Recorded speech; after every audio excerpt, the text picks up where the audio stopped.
या देवी सर्वभूतेषु शक्तिरूपेण सहस्रता नमस्तस्यै नमस्तस्यै नमस्तस्यै नमो नमः। राधे राधे। आप सभी को नवरात्रि के 5वें दिन की हार्दिक शुभकामनाएं और आप सभी का एक बार फिर से आपके अपने चैनल पर स्वागत है। आज के इस वीडियो में आप सुनेंगे माँ स्कंद माता की व्रत कथा व सबसे अंत में की जाने वाली क्षमा याचना। अब सुनिए स्कंद माता की कथा के बारे में। इनका स्वरूप बेहद ही मनमोहक है। इनकी 4 भुजाएं हैं, जिनमें से 2 भुजाओं में उन्होंने कमल का पुष्प धारण किया हुआ है। एक भुजा से भगवान स्कंद को अपनी गोद में धारण किए हैं और दूसरी से वह सदा अपने भक्तों को वर मुद्रा में अभय प्रदान करती हैं। स्कंद माता कमल के आसन पर विराजमान रहती हैं, साथ ही सिंह की सवारी भी करती है। कमल के आसन पर विराजमान रहने के कारण इन्हें पद्मासना देवी के नाम से भी जाना जाता है। असुरों के साथ होने वाले युद्ध में उन्होंने अपने पुत्र भगवान स्कंद को सेनापति के रूप में नियुक्त कर युद्ध का संचालन किया था।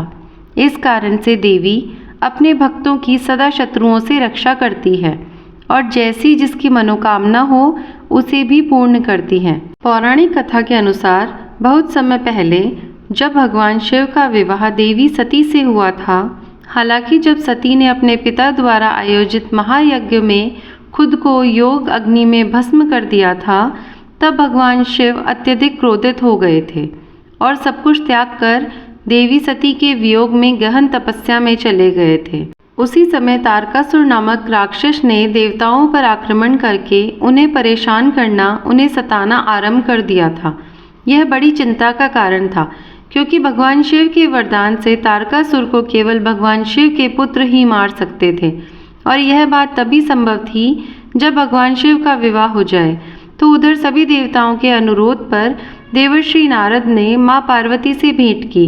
उन्होंने देवी सती के रूप में उनके पिछले जन्म के बारे में देवी पार्वती को सब कुछ बताया और उन्हें उनके वर्तमान जन्म के उद्देश्य के बारे में भी बताया। देवर्षि नारद ने उन्हें समझाया कि माँ पार्वती भगवान शिव की संतान होगी, जो राक्षस तारकासुर का वध करके उसको हराएगी। हालांकि भगवान शिव को यह एहसास करने के लिए माँ पार्वती ही देवी सती का अवतार थी। माँ पार्वती को अत्यधिक ध्यान और कठिन तपस्या करनी पड़ी। उन्होंने अन्न जल त्याग दिया, 1000 वर्षों से अधिक वर्षों तक कठिन तपस्या की। कई बार उन्होंने केवल जल और वायु का सेवन किया तथा तपस्या के अंत में भगवान शिव ने उनके समर्पण को स्वीकार किया और वह देवी पार्वती से विवाह करने के लिए तैयार हो गए। जब भगवान शिव की ऊर्जा माँ पार्वती जी के साथ संयुक्त हुई तो एक उग्र बीज उत्पन्न हुआ। हालांकि वह उग्र बीज इतना गर्म था कि अग्नि के देवता भी इसे छूने में असमर्थ थे। उन्होंने इसे गंगा जी को सौंप दिया, जिन्होंने इस बीज को सुरक्षित रूप से संभाला और इसे सरवन अर्थात रीड़ों के जंगल में बो दिया। यहाँ पर 6 बहनों द्वारा उस बीज की देखभाल की गई, जिन्हें कृतिका माता के रूप में जाना जाता था। समय के साथ उग्र बीज एक बच्चे के रूप में बदल गया। क्योंकि कृतिकाओं ने उनकी देखभाल की थी, इसलिए इस बच्चे को भगवान कार्तिकेय के रूप में जाना जाने लगा।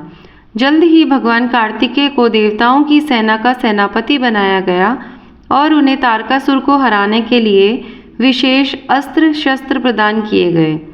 कार्तिकेय जी ने अर्थात स्कंद भगवान ने तब तारकासुर के साथ एक भयंकर युद्ध किया और अंत में तारकासुर राक्षस को मार डाला और इस प्रकार उन्होंने देवों के अधिकार फिर से उन्हें वापस प्रदान करे। क्योंकि कार्तिकेय जी का जन्म एक गर्म बीज से हुआ था, इसलिए उन्हें स्कंद के नाम से जाना जाने लगा, जिसका संस्कृत में अर्थ होता है उत्सर्जन, तथा उनकी माता को स्कंद माता नाम से जाना जाने लगा। यह कथा माता और पुत्र के रिश्ते का भी प्रतीक मानी जाती है। जब भी भक्त स्कंद माता की पूजा करते हैं तो उनकी गोद में विराजमान उनके पुत्र स्कंद भगवान की अपने आप ही पूजा हो जाती है। इस प्रकार भगवान स्कंद की पूजा के साथ साथ भक्त स्कंद माता की कृपा का भी आनंद लेते हैं। अगर कोई भक्त बिना स्वार्थ के उनकी पूजा करता है, बिना किसी कामना को मन में रखकर पूजा करता है, तो देवी स्कंद माता एक सच्ची माँ की तरह उन्हें शक्ति और समृद्धि का आशीर्वाद देती है। साथ ही सदा उनकी रक्षा भी करती है। माता की गोद में विराजमान भगवान स्कंद हमेशा बाल रूप में ही क्यों रहते हैं? वह कभी बड़े क्यों नहीं होते? इसके बारे में भी एक कथा प्रचलित है। कहते हैं कि ऐसा एक श्राप के कारण हुआ था। एक बार भगवान शिव और देवी पार्वती खेल रहे थे, जिसमें भगवान शिव अपना सब कुछ हार गए और हारने के बाद में गंगा जी के किनारे चले गए। इधर कैलाश पर्वत पर भगवान शिव को ना पाकर कार्तिकेय जी को बड़ी चिंता हुई। पूछने पर माता पार्वती ने सब कुछ बता दिया। सारी घटना जानकर कार्तिकेय जी शिव जी के पास गए और उनसे वापस लौटने की प्रार्थना करने लगे। भगवान शिव ने कहा कि अगर उनकी हारी हुई सारी वस्तुएं वापस मिल जाए तभी वह कैलाश पर वापस लौट सकते हैं। कार्तिकेय जी ने कैलाश पर्वत पर आकर माता पार्वती से खेल ही खेल में भगवान शिव की सारी वस्तुएं फिर से जीत ली और भगवान शिव जी को वापस कर दी। इधर पार्वती जी भी शिव जी के कैलाश पर्वत से चले जाने पर बड़ी चिंतित हुई। जब गणेश जी ने अपनी माता को उदास देखा तो उनसे उदास होने का कारण पता किया। तब वह शिव जी के पास जाकर उनकी व्यथा पूछने लगे।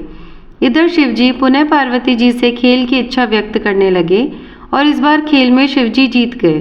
भगवान गणेश जी जब ध्यानपूर्वक सारा खेल देख रहे थे तब उन्हें पता चला कि यह सब तो भगवान विष्णु की माया से हो रहा है।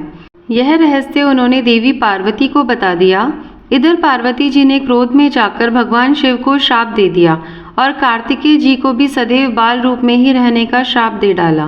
कहते हैं तभी से कार्तिकेय जी हमेशा बाल अवस्था में ही दिखाई देते हैं।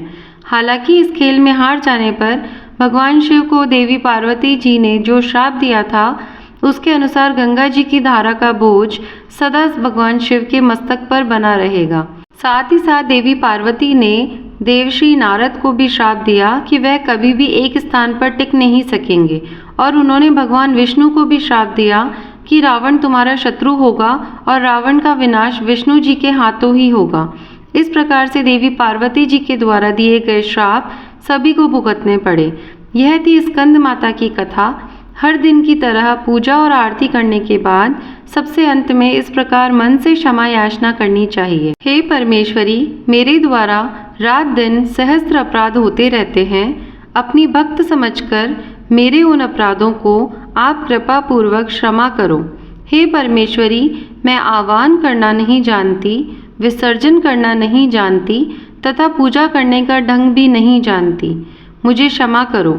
हे देवी, हे सुरेश्वरी, मैंने जो मंत्रहीन, क्रियाहीन और भक्तिहीन पूजन किया है वह सब आपकी कृपा से पूर्ण हो।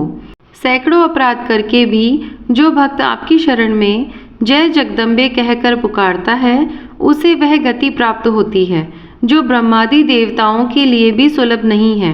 हे जगदम्बे, मैं अपराधी हूँ किंतु आपकी शरण में आई हूँ। इस समय दया की पात्र हूँ। आप जैसा चाहो करो।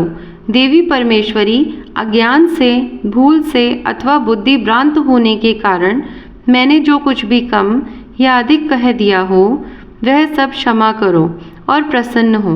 हे सच्चिदानंद स्वरूप परमेश्वरी, जगत माता कामेश्वरी, आप प्रेम पूर्वक मेरी यह पूजा स्वीकार करो और मुझ पर प्रसन्न रहो। देवी सुरेश्वरी, आप गोपनीय से भी गोपनीय वस्तुओं की रक्षा करने वाली हो। मेरी पूजा को ग्रहण करो और आपकी कृपा से मुझे सिद्धि की प्राप्ति हो। उम्मीद है आज की यह वीडियो आपको पसंद आई होगी। अगर अच्छी लगी हो तो प्लीज़ लाइक करके हमारे चैनल को सब्सक्राइब करें और इस चैनल पे आगे आने वाली वीडियोस को भी ज़रूर देखिएगा। राधे राधे।